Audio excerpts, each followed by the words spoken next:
کہ وہ ضالین کون ہے، وہ گمراہ شدگان کون ہے کہ جن پر خداوند متعال کا غضب نازل ہوا، تاکہ آج کی دعا کو ہم سمجھ سکیں کہ خدایا تو ہمیں اپنے غضب سے بچا لے، غضب کے تازیانے اور انتقام کے تازیانے سے بچا لے۔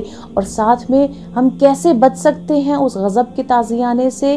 ہم اس طرح سے بچ سکتے ہیں کہ ان افعال کو بھی انجام نہ دیں کہ جو تیری غضب کا سبب بنتے ہیں۔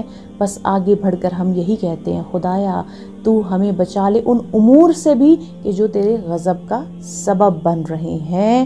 بے من کا و ایادی کا، تجھے اپنی جود و کرم و احسان و بخشش کا واسطہ تو ہمیں ان امور سے بھی بچا لے۔ یقیناً خداوند متعال قادر مطلق ہے۔ اگر ہم خدا سے ان امور کے لیے طلبگار ہوں گے اور مدد طلب کریں گے تو یقیناً خداوند متعال ہماری دعاؤں کو استجابت کی مہر لگانے والا ہے۔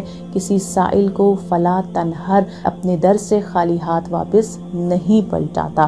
اب ہم یہاں پر جب دیکھنا چاہتے ہیں کہ مغضوب علیہم کون ہے، والضالین کون ہے، تاکہ ہم جان سکیں کہ غضب الہی، مغضوب علیہ، غضب کا تازیانہ کن لوگوں کو پڑتا ہے۔ غضب کا تازیانہ یعنی یہی جو ہمیں آفتیں نظر آتی ہیں، کبھی زلزلہ، آندھی، طوفان، سیلاب، اور کبھی ایسے وبائی امراض جو ہمیں نظر آ رہے ہیں، یہ تمام غضب کے وہ تازیانے ہیں۔ لہٰذا اس ماہ رمضان میں آج کے دن خداوند متعال سے خاص دعا کا دن ہے کہ خدایا ہمیں تو اپنے غضب کے تازیانوں سے بچا لے اور ان اعمال سے بھی بچا لے جو تیرے غضب کا سبب بنتے ہیں۔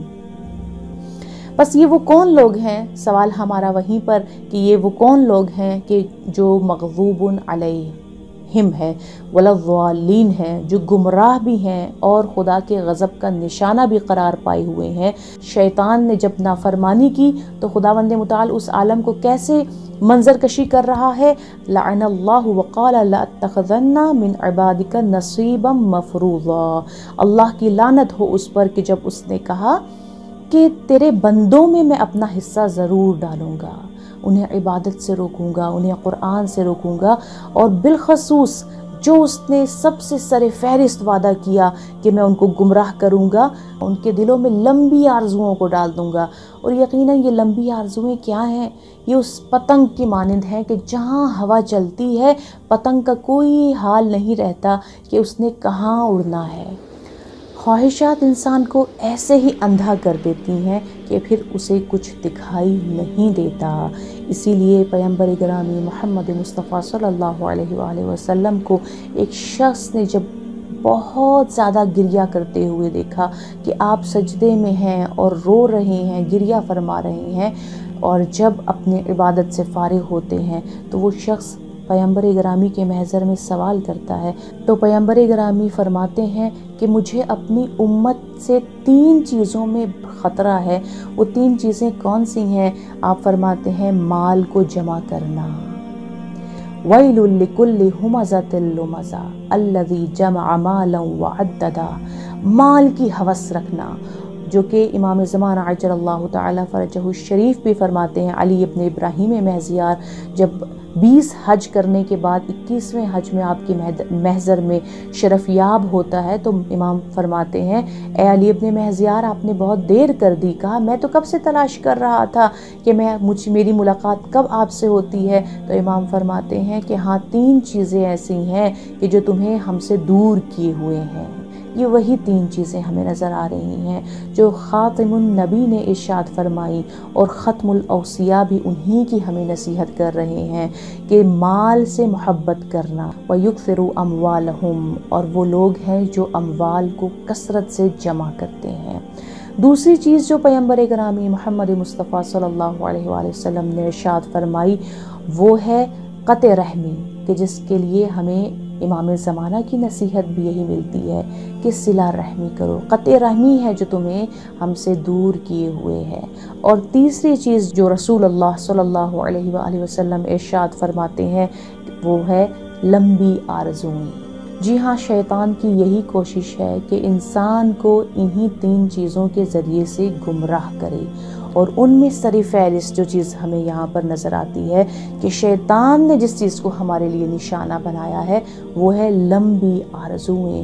اسی لیے قرآن بار بار پکار کر یہی کہتا ہے، سورہ یاسین قلب قرآن یہی کہتی ہے کہ ان الشیطان عدو مبین، اور قرآن نے بھی یہی کہا اولئک مأواہم جہنم ولا یجدون عنہا محیصا، پس جو بندے بھی شیطان کے بہکاوے میں آ جائیں گے ان کا ٹھکانہ جہنم ہے۔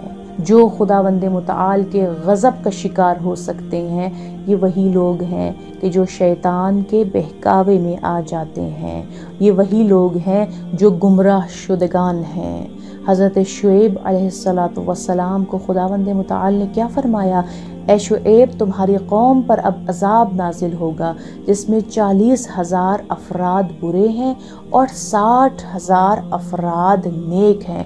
حضرت شعیب نے سوال کیا پروردگارا اس میں نیک تو بہت زیادہ ہیں، 60,000 افراد، کیا وہ بھی اس عذاب کا شکار ہو جائیں گے؟ تو خداوند متعال کا جواب آتا ہے اس لیے کہ وہ ان گناہ گاروں کے ساتھ روابط رکھتے تھے اور خوش و خرم ان کے ساتھ زندگی بسر کر رہے تھے، کہ جو ان کے گناہ میں سپورٹ کا سبب بن رہے تھے، ان کی پشت پناہ بن رہے تھے، کہ جس طرح سے آپ توضیح المسائل میں بھی اگر دیکھتے ہیں تو امر و نہیں کے باب میں آپ کو سب سے پہلے یہی چیز ملتی ہے کہ گناہ گار کے ساتھ خوشی اور تپاک کے ساتھ ملنا مکروہ ہے، کراہت رکھتا ہے۔ کیوں؟ اس لیے کہ اگر تو آپ کا خوشی کے ساتھ ملنا اس کو گناہ میں مزید پشت پناہی کا سبب بن رہا ہے تو یہ اس کا مطلب ہے کہ آپ بھی اس کے ساتھ شریک ہیں۔ آگے بڑھ کر پھر جب ہم کہتے ہیں وَزَحْزِحْنِ فِيهِ مِن مُوجِبَاتِ سَخَطِكَ بِمَنِّكَ وَعَيَادِكَ، اے پاک پروردگار تجھے اپنے جود و کرم کا واسطہ مجھے ان امور سے بھی بچا لے جو تیرے غضب کا سبب بنتے ہیں۔ اور دعائے ابو حمزہ سمالی میں ہم یہ پڑھتے ہیں کہ انت الہی وسع فضلا وعظم حلما، اے پاک پروردگار تیرا فضل وسیع ہے اور تیرا حلم عظیم ہے اس سے، من ان تقایسنی بفعلی و خطیئتی، کہ تو مجھے پرکھے میرے اعمال پر اور میرے گناہوں اور خطاؤں پر۔ فالعفو العفو العاف، پس اے پاک پروردگار تو ہمیں معاف کر دے، تو رحمان ہے، تو رحیم ہے، ہماری عاقبت بخیر کر دے۔ یا منتہا رغبت الراغبین، اے آرزو رکھنے والوں اور رغبت کرنے والوں کی رغبت کی انتہا۔ وآخر دعوانا ان الحمد للہ رب العالمین۔